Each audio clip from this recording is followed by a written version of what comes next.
Hello my dear students, कैसे हैं आप लोग। I hope you all are good. तो आर्कजन बुक ऑब्जेक्टिव सॉल्यूशन सीरीज के अंदर हम लोगों ने फ्लूइड मैकेनिक्स के साथ साथ और भी बहुत सारे सब्जेक्ट्स को कंप्लीट कर लिया है, लेकिन इनमें से कुछ क्वेश्चंस ऐसे हैं जिनमें बच्चों को डाउट्स हैं। तो आज का ये जो लेक्चर है उन्हीं डाउट्स को क्लियर करने के लिए है, लेकिन आज के इस वीडियो में हम लोग डिस्कस करेंगे फ्लूइड मैकेनिक्स के क्वेश्चंस को।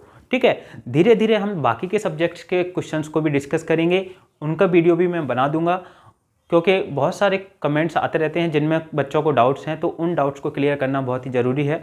तो इसीलिए ये वीडियो बनाया जा रहा है। तो चलिए स्टार्ट करते हैं आज का वीडियो। तो ये हमारा फर्स्ट वीडियो है, इसके अंदर क्वेश्चन नंबर 1 और क्वेश्चन नंबर 8 में ज़्यादा डाउट है।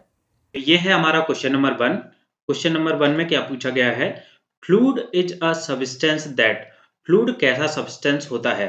तो फ्लूइड एक ऐसा सब्सटेंस होता है जो फ्लो करने के लिए कैपेबल होता है। ठीक है, इस फ्लूइड के अंदर आते हैं हमारे लिक्विड्स एंड गैसेस। ठीक है, ये दोनों ही हमारे फ्लूइड के अंदर आती हैं। फ्लूइड क्या होता है, fluid is a substance which is capable of flowing under the action of shear force. तो जब हम किसी भी फ्लूइड पार्टिकल्स के ऊपर शियर फोर्स अप्लाई करते हैं, तो उस शियर फोर्स के कारण जो फ्लूइड है वो हमारा फ्लो करने लगता है, वो अपनी रेस्ट कंडीशन में नहीं रह पाता है। ठीक है, अगर सपोज ये हमारे पास फ्लूइड के पार्टिकल्स हैं, यहाँ पर ये हमारे फ्लूइड के पार्टिकल्स हो गए या फ्लूइड के मॉलिक्यूल्स हो गए। अगर हम इसके ऊपर कोई शियर फोर्स अप्लाई करते हैं और ये क्या है, इनिशियली रेस्ट कंडीशन में अगर, ठीक है, हमारा जो फ्लूइड है वो हमारा रेस्ट कंडीशन में है। अगर कोई फ्लूइड हमारा रेस्ट कंडीशन में है और उसके ऊपर कोई शियर फोर्स हम अप्लाई कर रहे हैं, तो उसके कारण क्या होगा, ये जो फ्लूइड है हमारा वो फ्लो करने लगेगा। ठीक है, क्या करने लगेगा, फ्लो करने लगेगा। क्यों, क्योंकि ये जो फ्लूइड है वो इस शियर फोर्स को रजिस्ट नहीं कर पाता है। भले ही हम ये जो शियर फोर्स है बहुत ही स्मॉल अमाउंट में लगा रहे हैं, बहुत ही स्मॉल अमाउंट में लगा रहे हैं, लेकिन उस स्मॉल अमाउंट को भी जो फ्लूइड है वो रजिस्ट नहीं कर पाता है। तो इसी को कहते हैं हम fluid. In other words, fluid is a substance which can not sustain shear stress when at rest. जब ये रेस्ट कंडीशन में होता है तो शियर स्ट्रेस को सस्टेन नहीं कर पाता है, मतलब उस शियर स्ट्रेस को रजिस्ट नहीं कर पाता है। जैसे ही हम इसके ऊपर फ्लूइड के ऊपर कोई शियर फोर्स अप्लाई करते हैं, तो उस फ्लूइड के कारण जो फ्लूइड है वो हमारा क्या करने लगता है, फ्लो करने लगता है। ठीक है, अगर हम स्टैटिक कंडीशन की बात करते हैं, स्टैटिक फ्लूइड की बात करते हैं, तो स्टैटिक फ्लूइड में क्या होता है, जो शियर फोर्स होता है वो हमारा जीरो होता है, क्योंकि फ्लूइड हमारा क्या है, रुकी हुई कंडीशन में है, रेस्ट कंडीशन में है। ठीक है, उसी को हम क्या कहते हैं, स्टैटिक फ्लूइड। कि अगर कोई फ्लूइड हमारा क्या है, रेस्ट कंडीशन में, रुकी हुई कंडीशन में है, तो उसको कहेंगे हम स्टैटिक फ्लूइड। ठीक है, मूव नहीं कर रहा है, तो वहां पर जो शियर फोर्स है वो जीरो होगा। अगर उसके ऊपर शियर फोर्स अप्लाई कर देते हैं तो वो हमारा फ्लो होने लगता है। तो इसका आंसर क्या होगा, क्वेश्चन नंबर 1 का, क्वेश्चन नंबर 1 का आंसर हो जाएगा option number D, can not remain at rest under the action of shear force. तो यहाँ पे करेक्ट ऑप्शन जो है वो है ऑप्शन नंबर डी। अब जो नेक्स्ट क्वेश्चन था वो था हमारा क्वेश्चन नंबर 8। तो यहाँ पर क्वेश्चन नंबर 8 और देखते हैं। इसके अंदर पूछा गया है, the volumetric change of the fluid caused by a resistance is known as. अगर किसी फ्लूइड के अंदर कोई वॉल्यूमेट्रिक चेंज आ रहा है तो वो क्या होगा। अगर किसी फ्लूइड के अंदर कोई वॉल्यूमेट्रिक चेंज आता है तो उसको हम किसके द्वारा मेजर करते हैं, कंप्रेसिबिलिटी के द्वारा।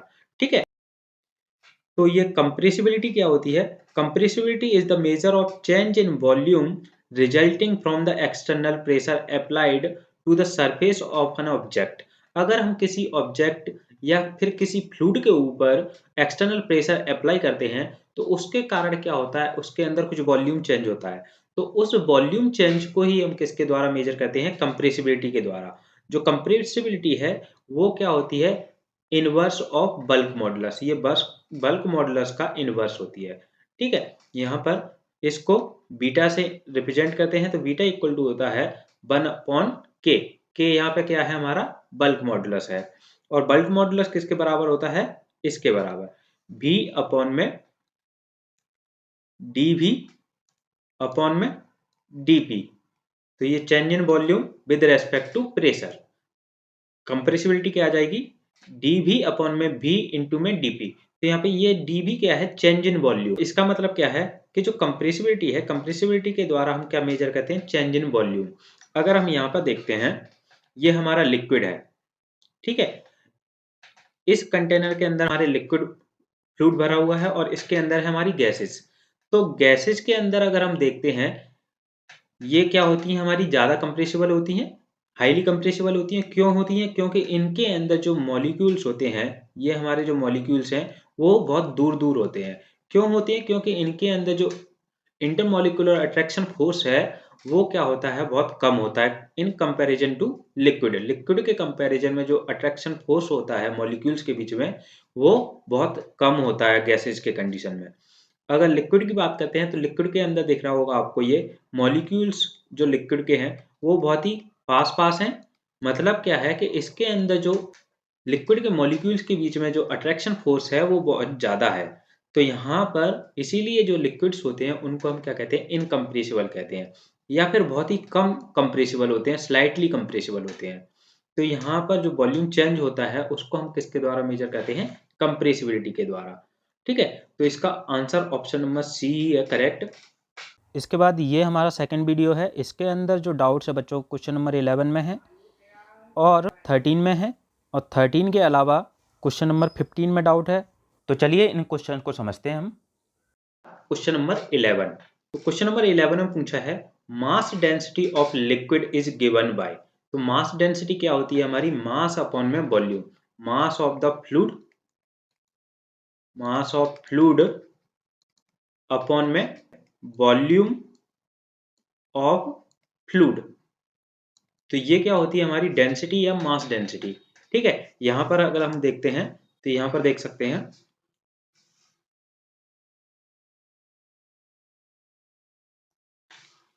डेंसिटी क्या होती है, डेंसिटी और mass density of a fluid is defined as the ratio of the mass of the fluid to its volume. यहाँ पे क्या है, ये किसका रेशियो होता है, mass of the fluid to the volume of the fluid. तो ये हमारी क्या होती है, डेंसिटी भी कहते हैं इसी को, और इसी को क्या कहते हैं, मास डेंसिटी भी कहते हैं। ठीक है, तो यहाँ पर जो डेंसिटी है उसको अपन रिप्रेजेंट करते हैं रो से, और मास हो गया हमारा m और वॉल्यूम हो गया v। तो ये क्या हो जाएगा, m अपॉन में v। ठीक है, तो जो मास है, मास की यूनिट क्या होती है, किलोग्राम, और वॉल्यूम की यूनिट जो होती है वो क्या होती है, वॉल्यूम को हम किस में मेजर करते हैं, मीटर क्यूब में। ठीक है, तो इसलिए इसकी जो एसआई यूनिट होगी, एसआई यूनिट क्या हो जाती है हमारी, किलोग्राम पर मीटर क्यूब। ये हमारी क्या है, इसकी एसआई यूनिट है डेंसिटी की। अगर हम दूसरी यूनिट निकाल के देखते हैं, दूसरी यूनिट हम निकालेंगे किससे, फोर्स को। फोर्स इक्वल टू होता है m इंटू ए। तो यहाँ पर m क्या हो जाएगा, m इक्वल टू हो जाएगा फोर्स अपॉन में एक्सेलरेशन। ठीक है, तो इससे हम निकालेंगे मास की वैल्यू पुट करके यहाँ पर, तो देखते हैं क्या निकल के आती है।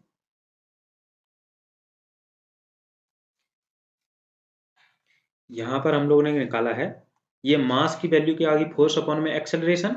तो यहाँ पर मास की वैल्यू पुट कर देंगे अपन यहाँ पर, तो ये क्या हो जाएगा, तो चलिए इन फोर्स क्वेश्चन को अपॉन में समझते हैं वॉल्यूम हम। इंटू में एक्सेलरेशन। तो फोर्स को हम मेजर किस में करते हैं, केजीएफ। ये क्या है, किलोग्राम फोर्स। इसको हम लिखते हैं किलोग्राम फोर्स। ठीक है, और अपॉन में वॉल्यूम की यूनिट क्या हो जाएगी, मीटर क्यूब, और एक्सेलरेशन की क्या हो जाएगी, मीटर पर सेकंड स्क्वायर। ठीक है, तो यहां से अगर हम निकालते हैं तो ये क्या हो गया, मीटर क्यूब, और ये मीटर, तो मीटर टू द पावर 4 हो गया, और ये क्या है, किलोग्राम फोर्स इंटू में सेकंड स्क्वायर कहाँ पहुंचेगा, ऊपर। तो ये क्या निकल के आ रही है हमारी एक यूनिट, किलोग्राम फोर्स इंटू में सेकंड स्क्वायर अपॉन में मीटर टू दी पावर 4। ठीक है, ये यूनिट निकल के आ रही है। तो यहाँ ऑप्शन के अंदर अगर हम देखते हैं तो ऑप्शंस के अंदर क्या हो जाएगा, यहाँ पर देखिए, ये डेंसिटी क्या होती है हमारी, मास अपॉन में वॉल्यूम, तो ये करेक्ट हो जाएगा। सेकंड है मेट्रिक अपॉन में मीटर स्क्वायर, तो ये यहाँ पर गलत ऑप्शन है। और दूसरी जो यूनिट है यहाँ पर क्या है, किलोग्राम सेकंड स्क्वायर अपॉन में मीटर टू द पावर 4। तो यहाँ पर बहुत सारे स्टूडेंट्स इसी से कंफ्यूज हो रहे हैं कि यहाँ पे किलोग्राम लिखा हुआ है, किलोग्राम फोर्स नहीं लिखा है, किलोग्राम फोर्स नहीं लिखा हुआ है। तो मैं बता दूं आप लोगों को कि बहुत सारी बुक्स ऐसी हैं जिनमें किलोग्राम फोर्स नहीं लिखा जाता है, डायरेक्ट किलोग्राम से ही किलोग्राम फोर्स को रिप्रेजेंट कर दिया जाता है। तो इसीलिए यहाँ पर ये यूनिट भी हमारी क्या है, काफी हद तक सही है। ठीक है, इसीलिए जो बुक में ऑप्शन दिया है वो ऑल ऑफ द एबव दिया है, लेकिन यहाँ पर ये जो यूनिट है वो हमारी डेंसिटी की नहीं होती है। तो इसलिए जो करेक्ट ऑप्शन होगा वो हमारा क्या हो जाएगा, ऑप्शन नंबर ए। यहाँ पर ऑप्शन नंबर ए जो है वो करेक्ट ऑप्शन होगा। ठीक है, नेक्स्ट क्वेश्चन जो था वो हमारा क्वेश्चन नंबर 13 था। तो यहाँ पर क्वेश्चन नंबर 13 के अंदर पूछा है units of mass density. Mass density की यूनिट कौन कौन सी होती हैं, तो वो पूछा है। तो एक हम लोगों ने देखा क्या होती है, किलोग्राम फोर्स इंटू में सेकेंड स्क्वायर अपॉन में मीटर टू द पावर 4। और एक जो एसआई यूनिट होती है, एसआई यूनिट क्या होती है हमारी, किलोग्राम पर मीटर क्यूब। ठीक है, ये दो यूनिट होती हैं। तो यहाँ पर ये जो क्वेश्चन है इसके अंदर भी ऑप्शन दिया है किलोग्राम सेकेंड स्क्वायर अपॉन में मीटर टू द पावर 4। तो यहाँ पर ये जो ऑप्शन है वो हमारा गलत होगा, क्योंकि यहाँ पर जो बेस्ट ऑप्शन है वो जो एसआई यूनिट है वो हमारी क्या है, किलोग्राम पर metre cube. Option number B correct होगा। तो यहाँ पर एसआई यूनिट जो है वो है किलोग्राम पर मीटर क्यूब। ठीक है, तो ऑप्शन नंबर बी करेक्ट होगा इसका, ऑप्शन नंबर बी। अब नेक्स्ट क्वेश्चन जो था वो है हमारा 15 नंबर का क्वेश्चन। ये जो क्वेश्चन है बहुत ही कंफ्यूजिंग क्वेश्चन है। इस क्वेश्चन के अंदर जो पूछा गया है वो क्या पूछा गया है, mercury does not wet glass, this is due to property of liquid. Liquid की ऐसी कौन सी प्रॉपर्टी है जिसके कारण मरकरी ग्लास को वेट नहीं करती है। ठीक है, तो यहां पर प्रॉपर्टी की बात कर रहा है, फोर्स की बात नहीं कर रहा है, प्रॉपर्टी की बात कर रहा है। तो इसलिए जो कंफ्यूजन हो रहा है वो इसी के कारण हो रहा है। यहाँ पर हम लोग देख लेते हैं कि ये वाटर का केस है और ये मरकरी का केस है। यहाँ पर क्वेश्चन में जो पूछा गया है वो मरकरी के बारे में पूछा गया है। तो अगर दोनों ही समझ लेते हैं हम लोग यहाँ पर, तो वाटर के केस में क्या होता है, यहाँ पर देखिए आप लोगों को दिख रहा होगा ये जो सरफेस है ये हमारी क्या हो रही है, ऊपर उठी हुई है। ठीक है, तो क्या हो रहा है यहाँ पर, ये जो वाटर है, वाटर यहाँ ग्लास की जो सरफेस है उसको क्या करता है, वेट करता है। क्यों करता है, क्योंकि यहाँ पर जो एडिशन फोर्स है, एडिशन फोर्स जो है वो ग्रेटर देन है कोहेजन फोर्स से। ठीक है, इस वाटर के केस में जो एडिशन फोर्स है वो हमारा क्या होता है, वो डिफरेंट मॉलिक्यूल्स के बीच में जो अट्रैक्शन फोर्स होता है उसी को हम क्या कहते हैं, adhesion force. Force of adhesion क्या होता है, it is the force of attraction between the molecules of two different substance. दो डिफरेंट सब्सटेंस के बीच में जो अट्रैक्शन फोर्स होता है उसको हम क्या कहते हैं, एडिशन फोर्स। और जब सिमिलर मॉलिक्यूल्स के बीच में जो अट्रैक्शन फोर्स होता है उसको हम क्या कहते हैं, cohesion force. Attraction force between the same substance, molecules of same substance. Same substance के मॉलिक्यूल्स के बीच में जो अट्रैक्शन फोर्स होता है उसको हम क्या कहेंगे, कोहेजन। और जो डिफरेंट मॉलिक्यूल्स के बीच में है तो उसको हम कहते हैं एडिशन। तो यहाँ वाटर के केस में क्या होता है, जो एडिशन फोर्स होता है वो ज्यादा होता है। मतलब यहाँ ये अगर ग्लास की ट्यूब है, इस ग्लास के जो मॉलिक्यूल्स होंगे और ये जो वाटर के जो मॉलिक्यूल्स हैं यहाँ पर, उनके बीच में जो अट्रैक्शन फोर्स है वो ज़्यादा है। इसलिए ये जो वाटर है वो वाटर हमारा क्या कर रहा है, ऊपर की ओर राइज कर रहा है। ये यहाँ पर इस ये जो शेप बन रहा है हमारा कॉनकेव इसीलिए बन रहा है, क्योंकि यहाँ पर ये जो एडिशन फोर्स है वो हमारा क्या है, ज़्यादा है। और ये क्या कर रहा है, इस ग्लास ट्यूब को वेट कर रहा है वाटर के केस में। लेकिन मरकरी के केस में क्या होता है यहाँ पर कि ये जो एडिशन फोर्स है, एडिशन फोर्स हमारा क्या हो जाता है, कम हो जाता है। ठीक है, एडिशन फोर्स हमारा क्या है, यहाँ पर कम है। Adhesion is less than cohesion. तो एडिशन फोर्स यहाँ पर क्या है, हमारा कम है कोहेजन के कंपैरिजन में। मतलब क्या है कि जो मॉलिक्यूल्स हैं यहाँ पर, मरकरी के जो मॉलिक्यूल्स हैं उनके बीच में जो अट्रैक्शन फोर्स है वो क्या है, बहुत ज़्यादा है। किसके कंपैरिजन में? इस ग्लास के मॉलिक्यूल्स और मरकरी के मॉलिक्यूल्स के बीच में जो अट्रैक्शन फोर्स है उसके कंपैरिजन में। तो यहाँ पे क्या है, हमारा एडिशन फोर्स कम है और कोहेजन फोर्स ज़्यादा है। कोहेजन फोर्स क्या होता है? जो सिमिलर मॉलिक्यूल्स के बीच में अट्रैक्शन फोर्स होता है उसी को हम कोहेजन कहते हैं। तो यहाँ पर क्या होगा, जो मरकरी के जो मॉलिक्यूल्स हैं, उनके बीच में जो अट्रैक्शन फोर्स होगा वो ज़्यादा है। ठीक है, तो इसीलिए यहाँ पर ये क्या करता है, ये ग्लास की जो ट्यूब है उसको वेट नहीं करता है।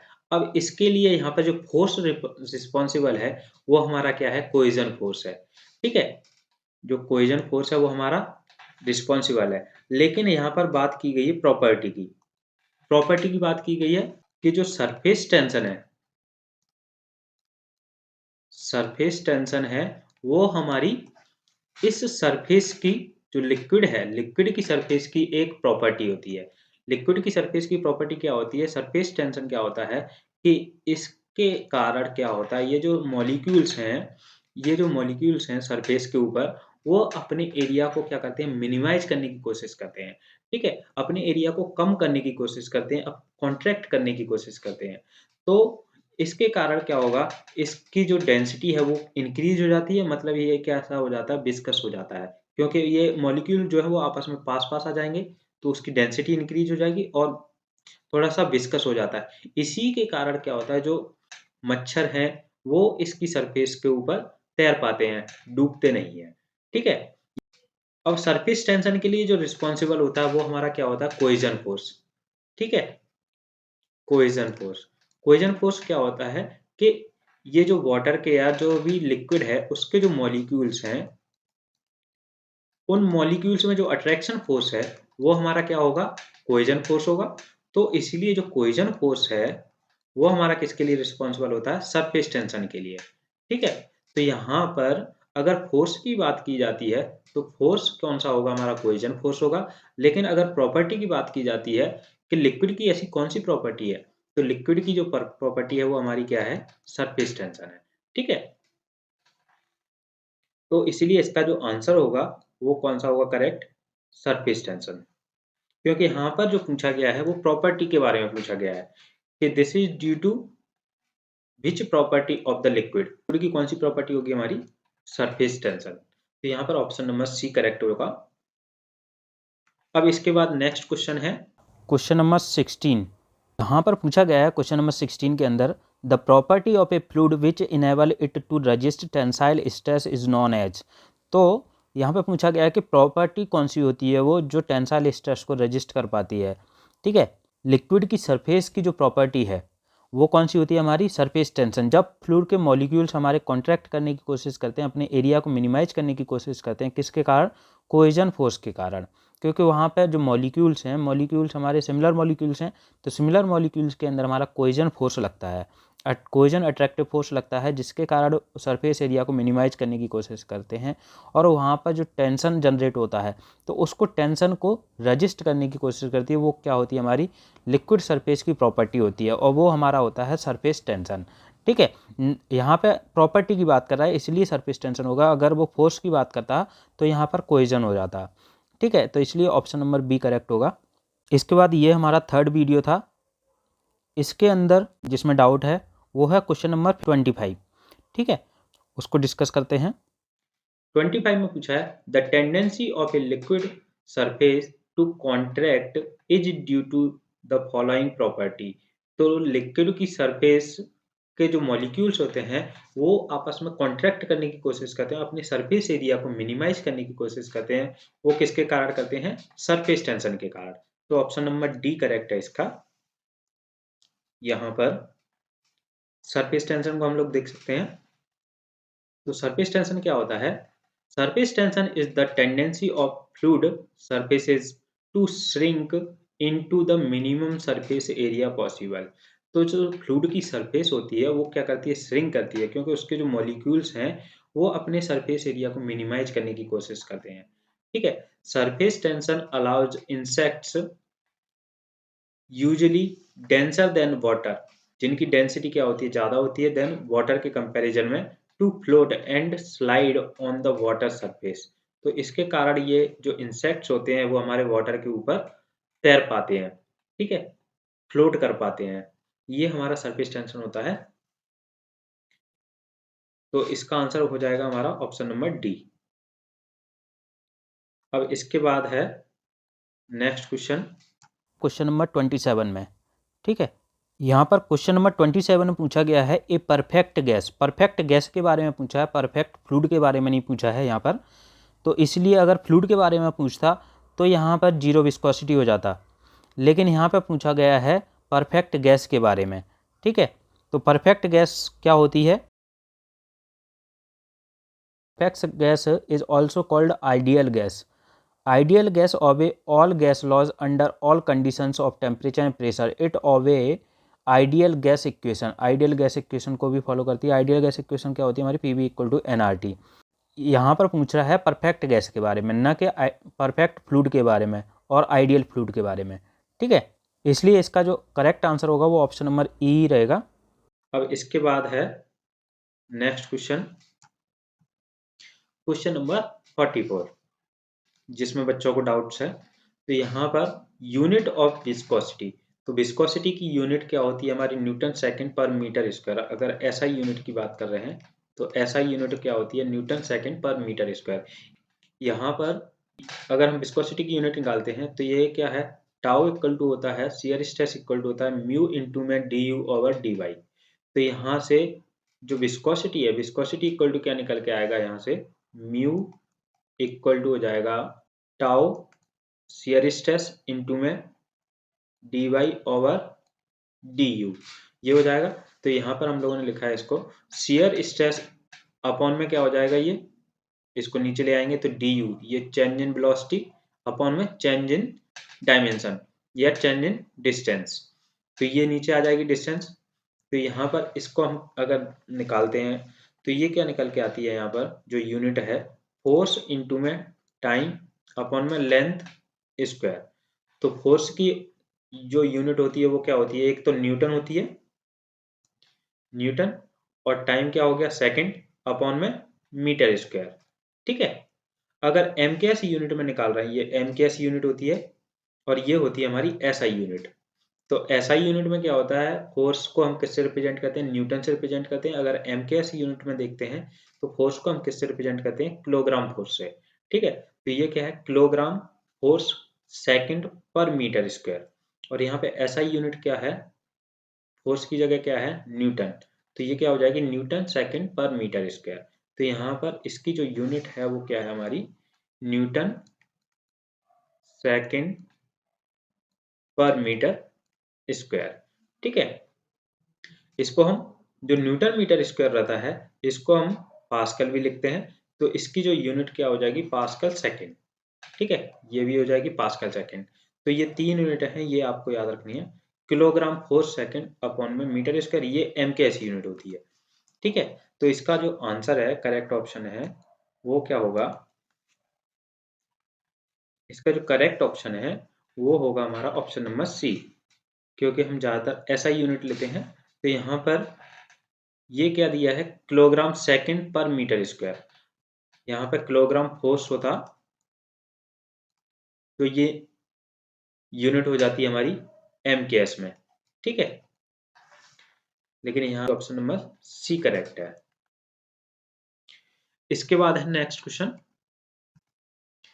नंबर 50। इसके अंदर पूछा है for manometer a better liquid combination is one having. तो मैनोमीटर्स के अंदर हम कौन सा लिक्विड यूज करते हैं? तो ये क्वेश्चन भी हम लोग डिस्कस कर लेते हैं। यहाँ पर जो प्रॉपर्टीज होती है मैनोमेट्रिक फ्लूइड की वो कौन कौन सी होती है? कि तो fluid should have low vapour pressure. जो फ्लूइड का प्रेशर है, वेपर प्रेशर है, वो कैसा होना चाहिए? कम होना चाहिए, और डेंसिटी हाई होनी चाहिए, ठीक है। तो जो मरकरी है, मरकरी की डेंसिटी कितनी होती है? 13600, ये होती है 13.6 या 13600। तो यहाँ पर जो डेंसिटी है मरकरी की वो क्या है, हाई है, ठीक है। और इसका जो वेपर प्रेशर होता है, वेपर प्रेशर बहुत कम होता है, वेपर प्रेशर जो है बहुत कम होता है मरकरी का।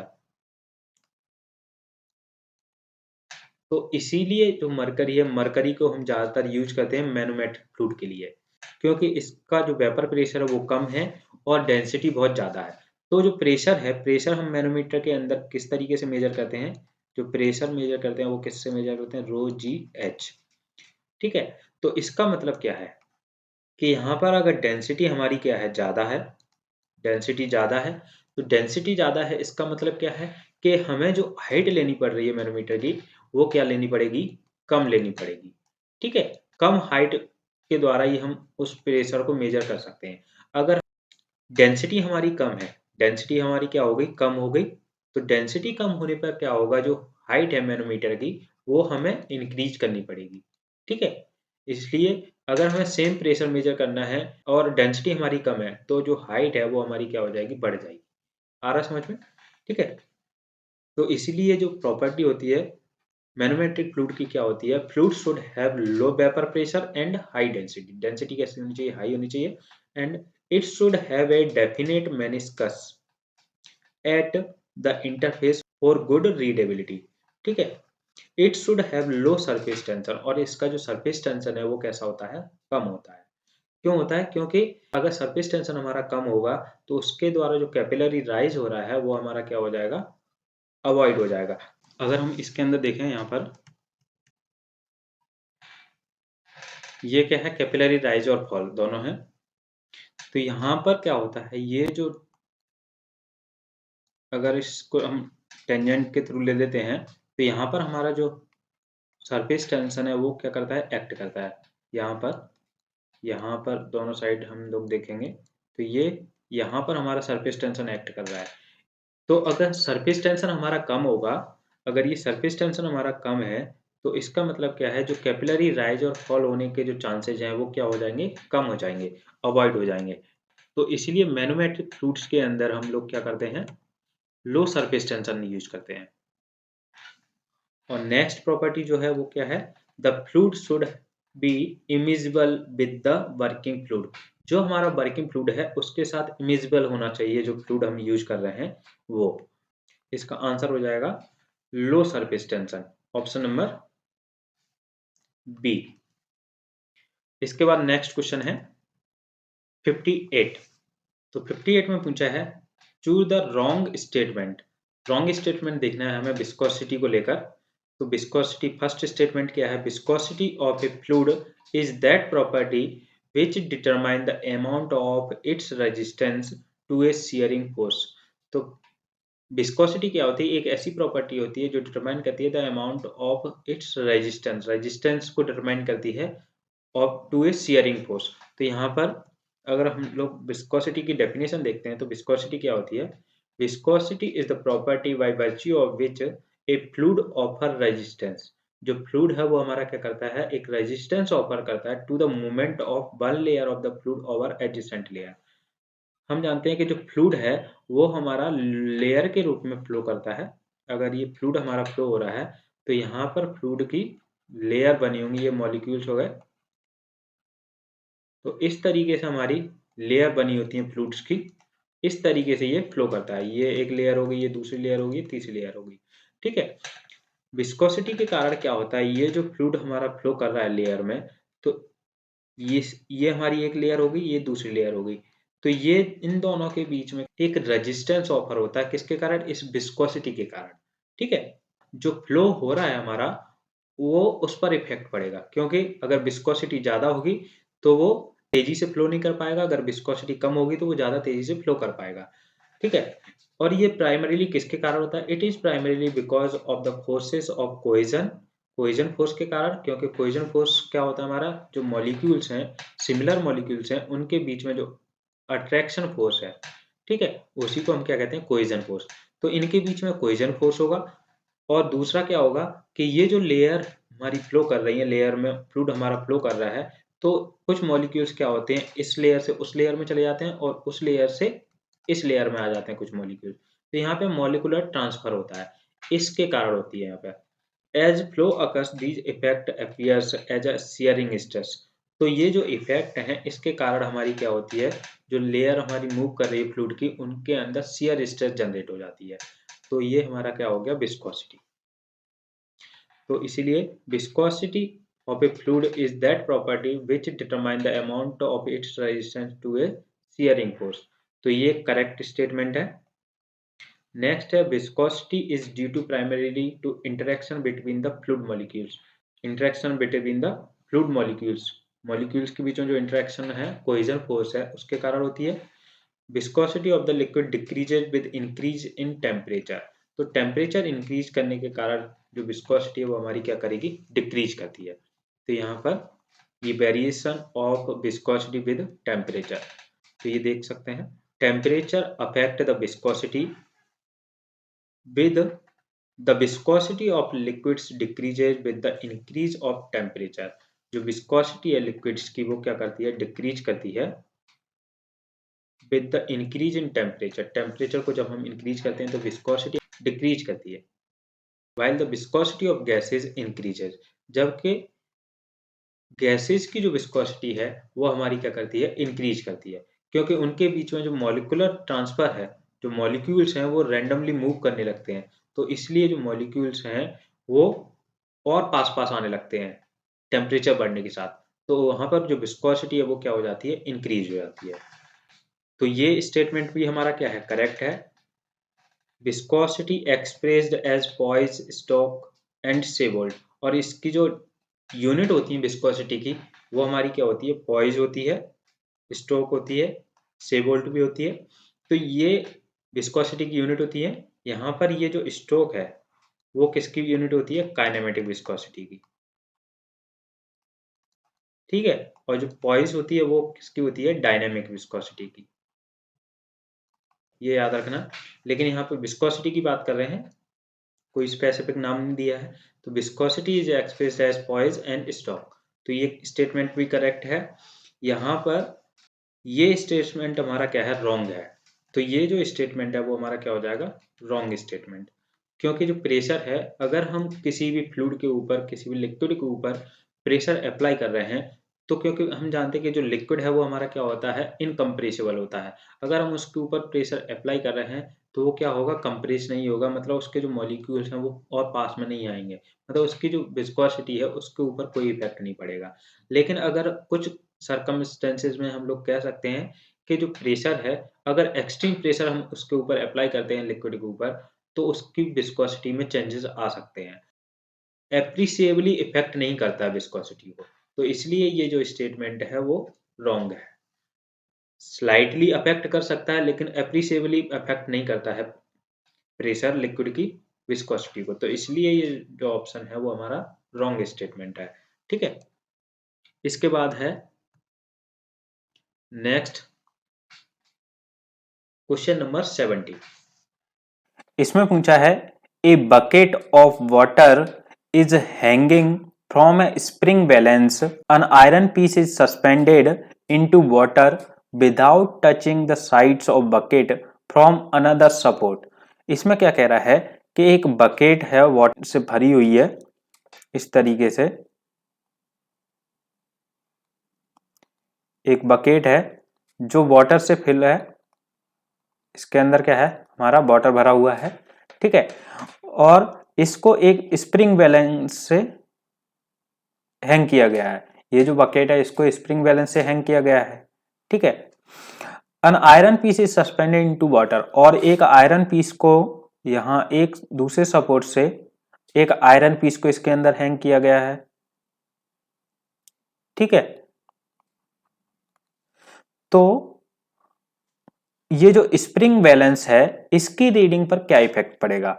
तो इस कंडीशन में क्या होगा कि यहां पर ये जो आयरन पीस है, आयरन पीस के ऊपर हमारा, जब हम किसी भी बॉडी को सबमर्ज्ड या पार्शियली सबमर्ज्ड करते हैं किसी भी फ्लूइड के अंदर, तो उसके ऊपर क्या है, एक अपवर्ड थ्रस्ट फोर्स लगता है, जिसको हम क्या कहते हैं, बॉयंसी फोर्स। तो यहाँ पर इसके ऊपर क्या लगेगा, हमारा एक बॉयंसी फोर्स लगेगा, फोर्स ऑफ बॉयंसी। ठीक है, वो क्या लगेगा, ऊपर की ओर एक्ट करेगा। अब जितना बॉयंसी फोर्स लग रहा है हमारा, उतना ही हमारा इसके ऊपर एक रिएक्शन फोर्स लगेगा ऊपर से, जो कहाँ लगेगा, डाउनवर्ड डायरेक्शन में। ठीक है, तो इस डाउनवर्ड डायरेक्शन में जो फोर्स लगेगा, इसके कारण क्या होगा, ये जो स्प्रिंग बैलेंस है, स्प्रिंग बैलेंस की रीडिंग हमारी क्या करेगी, इंक्रीज करेगी, क्योंकि यहाँ पर ये जो फोर्स है वो हमारी इस वाटर के ऊपर लग रहा है, क्योंकि यहाँ पर नीचे से बॉयंसी फोर्स लगेगा और ऊपर से हमारा रिएक्शन फोर्स लगेगा, तो वो क्या है, इस वाटर के ऊपर इफेक्ट डालेगा, तो जिसके कारण ये जो स्प्रिंग बैलेंस है उसकी रीडिंग हमारी क्या करेगी, इंक्रीज करेगी। ठीक है, यहाँ पर देख सकते हैं, ये इस तरीके से हमारी बकेट है, ये आयरन पीस डला हुआ है। ठीक है, तो यहाँ पर जो बॉयंसी फोर्स होता है वो क्या होता है, हमारा फोर्स इक्वल टू होता है रो भी इंटू में जी। तो यहाँ पर रो क्या है, डेंसिटी है, भी क्या है, submerged volume of the stone, और इंटू में क्या होगा हमारा, जी, ग्रेविटेशनल फोर्स। ठीक है, तो ये होता है हमारा बॉयंसी फोर्स। तो यहाँ पर देख सकते हैं, buoyancy force will act upward, जो बॉयंसी फोर्स है ऊपर क्यों लगेगा, on the stone, and there will be equal and opposite reaction force, equal and opposite reaction force लगेगा हमारा कहाँ, डाउनवर्ड डायरेक्शन में, which will act on the water, जो किसके ऊपर एक्ट करेगा, वाटर के ऊपर एक्ट करेगा, एंड बकेट सिस्टम, और किसके ऊपर, बकेट सिस्टम के ऊपर, which is hanged by the spring balance, जिसको हमने किससे हैंग किया है, एक स्प्रिंग बैलेंस की सहायता से।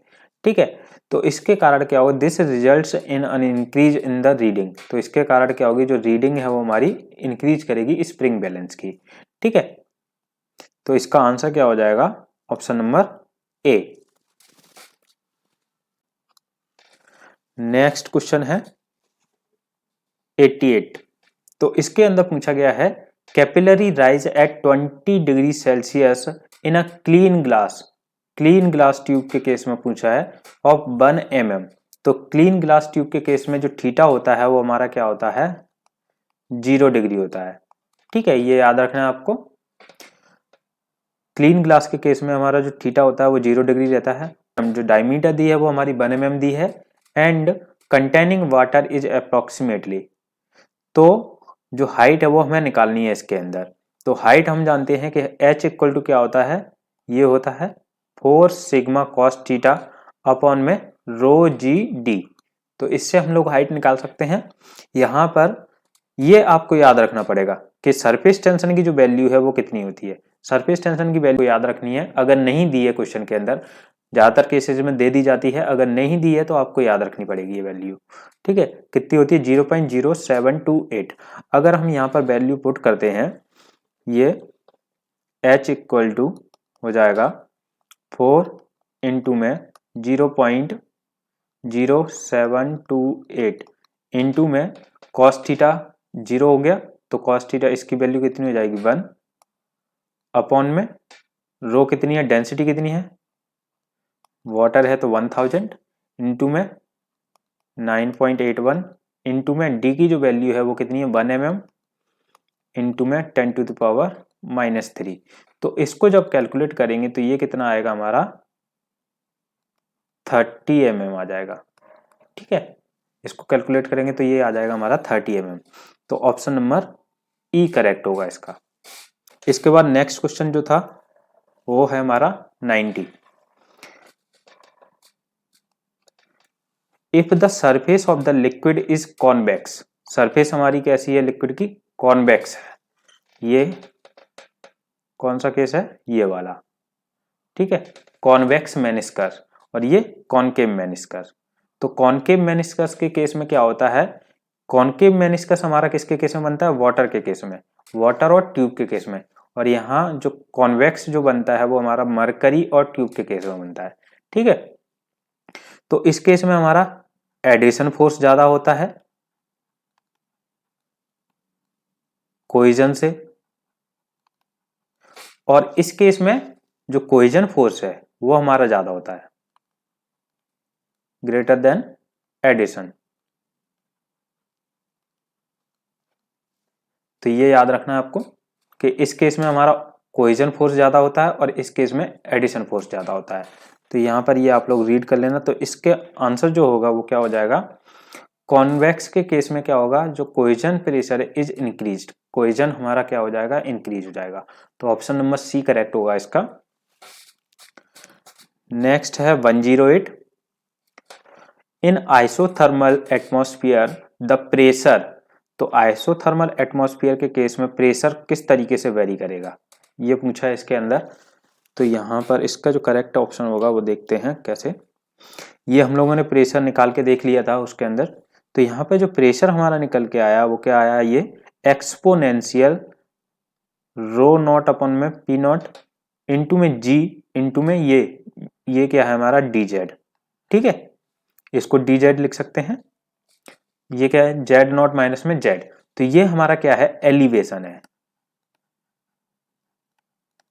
ये हमारा क्या है, एलिवेशन है। और ये कैसे वेरी कर रहा है, एक्सपोनेंशियल। तो यहाँ पे जो प्रेशर है, प्रेशर कैसे वेरी करेगा, एलिवेशन के साथ एक्सपोनेंशियली। ठीक है, ये एक्सपोनेंशियली और ये एलिवेशन। तो यहाँ पर जो प्रेशर है एलिवेशन के साथ एक्सपोनेंशियली वेरी करता है। तो इसका answer option number D correct होगा, increases exponentially with the elevation. ठीक है, तो इसीलिए इसका आंसर होगा हमारा ऑप्शन नंबर डी। नेक्स्ट है 123, यहां पर पूछा गया है Euler dimensionless number. Euler number के बारे में पूछा गया था। तो यूलर नंबर हमारा होता है, Euler number is defined as the square root of the ratio of inertia force of a flowing fluid to the pressure force. ये क्या होता है, स्क्वायर रूट होता है। ये होता है हमारा square root of inertia force over pressure force. ठीक है, तो यूलर नंबर होता है हमारा ये inertia force upon pressure force. तो ये इसके अंदर कौन कौन से फोर्स आते हैं हमारे, एक इनर्शिया फोर्स आता है, दूसरा प्रेशर फोर्स होता है। ठीक है, तो इसके अंदर हो जाएगा ऑप्शन नंबर डी करेक्ट हो जाएगा, pressure force and inertia force. ठीक है, अब यहाँ पे जो रेनॉल्ड नंबर है वो क्या होता है, इनर्शिया फोर्स अपॉन में विस्कस फोर्स। और जो फ्रॉड नंबर है वो होता है inertia square root of inertia force upon में ग्रेविटेशनल फोर्स। और मैक नंबर होता है square root of inertia force upon में इलास्टिक फोर्स। ठीक है, और वेबर नंबर होता है इनर्शिया फोर्स अपॉन में सरफेस टेंशन। ये सारे स्क्वायर रूट होते हैं, बस किसको छोड़ के, रेनॉल्ड नंबर को छोड़ के। रेनॉल्ड नंबर को छोड़ के सारे जो भी फोर्स हैं वो हमारे क्या हैं, स्क्वायर रूट रहते हैं। नेक्स्ट है 132, इसके अंदर पूछा गया है the resultant of all normal pressure acts. जो रिजल्टेंट है सभी नॉर्मल प्रेशर का वो कहाँ पे एक्ट करता है, तो वो एक्ट करते हैं हमारे वर्टिकली अपवर्ड डायरेक्शन में। ठीक है, क्योंकि जो रिजल्टेंट फोर्स होता है वो ब्यायंसी फोर्स के बराबर रहता है। तो यहां पर देखते हैं हम, the buoyant force is the upward force exerted on an object wholly or partially immersed in the fluid. तो फ्लूइड के अंदर अगर कोई हमारा ऑब्जेक्ट होली और पार्शियली मतलब कंप्लीटली या फिर पार्शियली सबमर्ज्ड है, इस तरीके से ये लिक्विड सरफेस हो गई।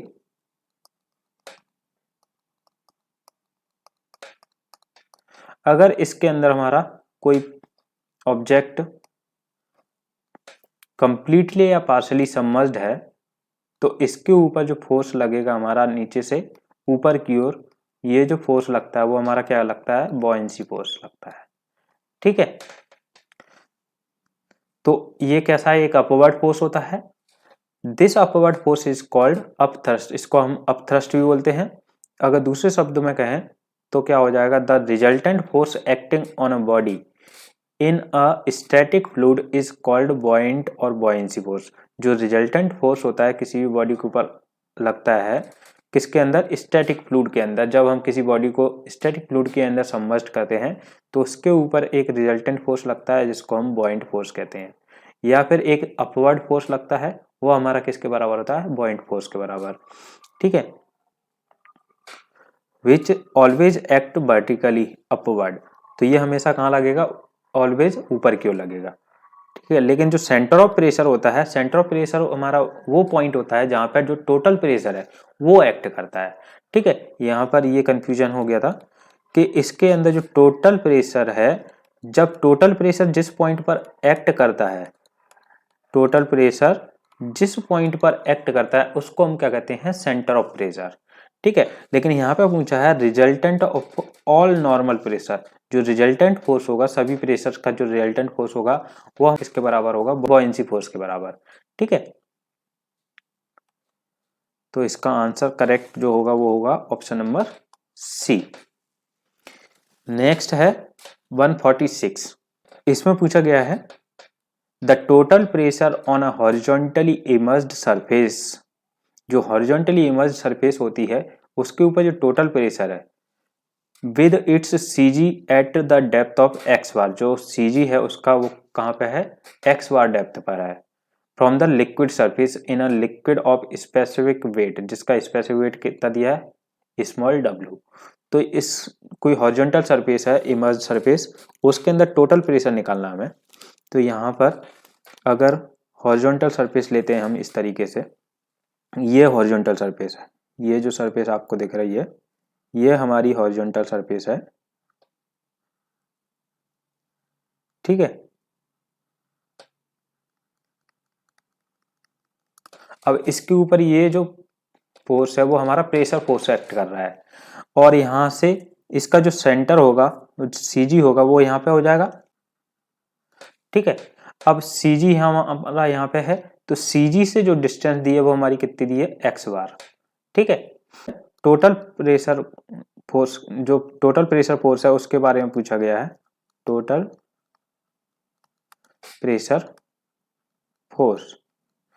तो फोर्स क्या हो जाएगा, फोर्स इक्वल टू होता है प्रेशर इनटू में एरिया, ये होता है, और प्रेशर हमारा क्या होता है, रो जी इंटू में एच, क्या होता है, प्रेशर इक्वल टू होता है रो जी एच। तो यहाँ पर एच किसके बराबर है, एक्स बार के बराबर है। ठीक है, किसके केस में, हॉरिजॉन्टल सरफेस के केस में। तो यहाँ पर फोर्स हमारा क्या निकल के आता है, फोर्स इक्वल टू होता है रो जी एक्स बार इंटू में एरिया। ठीक है, तो इसको हम रो जी जो होता है वो हमारी स्पेसिफिक वेट हो जाता है, तो स्पेसिफिक वेट की वैल्यू पुट कर देंगे यहाँ पे, स्मॉल डब्ल्यू इंटू में एक्स बार इंटू में ए। तो ये जो निकल के आता है वो हमारा किसके केस में निकल के आता है, हॉरिजॉन्टल के केस में। ठीक है, क्योंकि यहाँ पर जो थीटा है, थीटा हमारा क्या है, जीरो है, थीटा जीरो है, तो इसीलिए जो h इक्वल टू है वो किसके बराबर हो जाता है, एक्स बार के बराबर हो जाता है। लेकिन जो सेकंड क्वेश्चन है, सेकंड क्वेश्चन है उसके अंदर पूछा है कि ये जो सरफेस है वो हमारी कैसी हो गई, इंक्लाइंड हो गई at angle theta with the liquid surface. तो एट एंगल थीटा पर ये इंक्लाइंड हो जाती है, तो और इसका जो आंसर होगा वो हमारा ऑप्शन नंबर ई हो जाएगा, डब्ल्यू ए एक्स बार। और इसके अंदर क्या होगी, इंक्लाइंड होगी हमारी सरफेस, ये इस तरीके से। ठीक है, ये यहाँ पर हमारी सरफेस क्या होगी, इंक्लाइंड होगी। तो इस केस में जो फोर्स होगा वो क्या होगा, प्रेशर इनटू में एरिया, यही होगा। तो यहाँ पर प्रेशर क्या होगा, रो जी एच, जो रो जी एच होगा, एच हमारा किसके बराबर है, एक्स बार के।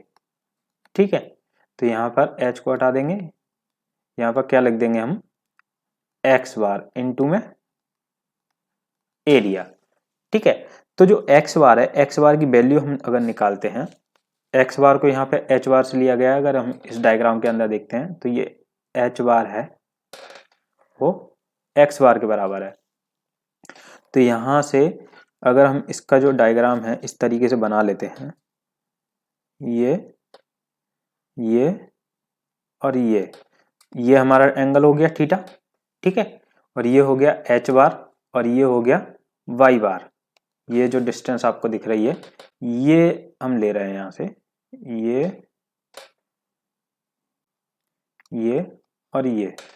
ठीक है, ये ले रहे हैं, ये हमने यहाँ पे बना लिया। तो ये जो डिस्टेंस है वो हमारी क्या थी, ये यहाँ पे हो गया हमारा CG। तो CG तक की जो डिस्टेंस है वो हमारी y बार है। ठीक है, तो यहां से अगर हम निकालते हैं तो क्या निकल के आएगा, h बार अपॉन में y बार इक्वल टू होता है साइन थीटा। तो यहां से h बार की जो वैल्यू है वो क्या निकल के आई है, y बार साइन थीटा।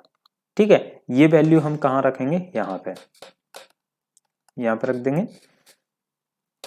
तो यहाँ से जो एक्स बार की जो वैल्यू है वो किसके बराबर है, यहाँ पर वाई बार साइन थीटा के बराबर है। ठीक है, एक्स बार की जो वैल्यू है वो किसके बराबर है, वाई बार साइन थीटा के।